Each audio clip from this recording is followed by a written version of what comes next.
Assalamualaikum warahmatullahi wabarakatuh. Alhamdulillahirrabbilalamin. Wassalatu wassalamu ala asrofil anbiya'i wal mursalin wa ala alihi washabihi ajmain amma ba'du. Pertama-tama marilah kita panjatkan puji dan syukur atas kehadiran Allah Subhanahu wa Ta'ala yang telah melimpahkan rahmatnya kepada kita semua. Salawat serta salam kita curahkan kepada junjungan kita Nabi Muhammad SAW serta kepada keluarganya dan sahabat-sahabat yang mulia. Hadirin yang dirahmati Allah, dalam kehidupan ini setiap manusia pasti ingin hidupnya penuh keberkahan, dimudahkan rezekinya, dicintai oleh sesama, dan kita juga pasti ingin diridhai oleh Allah Subhanahu wa Ta'ala. Namun seringkali kita lupa bahwa kunci utama dari ridho Allah adalah ridho dari kedua orang tua kita.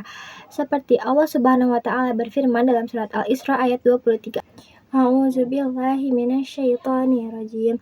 Wa qada rabbuka la ta'budu illa iyyahu wa bil walidaini ihsana. Imma yablughana indakal kibara ahaduhuma aw kilahuma fala taqul lahumā uffi wa la tanharhumā wa qul lahumā qawlan karīmā. Dan Tuhanmu telah memerintahkan agar kamu jangan menyembah selain Dia, dan hendaklah berbuat baik kepada ibu dan bapa.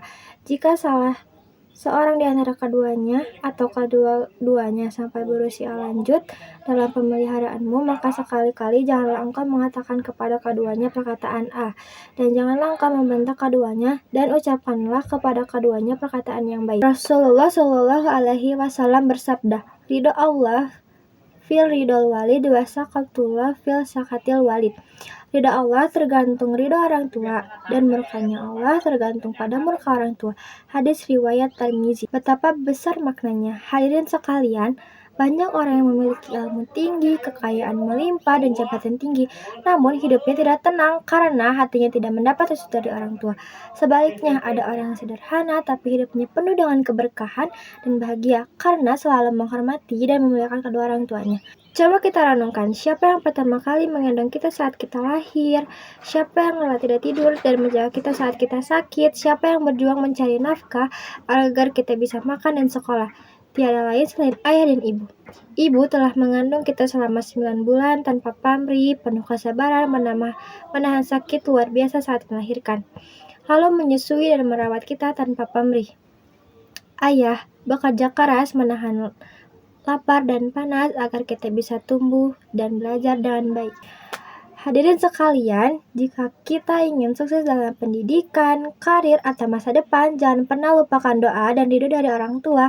Sebelum keluar rumah, kita meminta doa dari mereka. Sebelum tidur, kirimkanlah salam dan ucapkan terima kasih. Jika mereka telah tiada, kirimkan doa setiap waktu, sebab doa anak yang soleh akan terus mengalir pahalanya kepada kedua orang tuanya. Hadirin yang dimuliakan oleh Allah, marilah kita renungkan, apakah selama ini kita sudah benar-benar berbakti kepada orang tua kita? Sudahkah kita membuat mereka tersenyum setiap hari?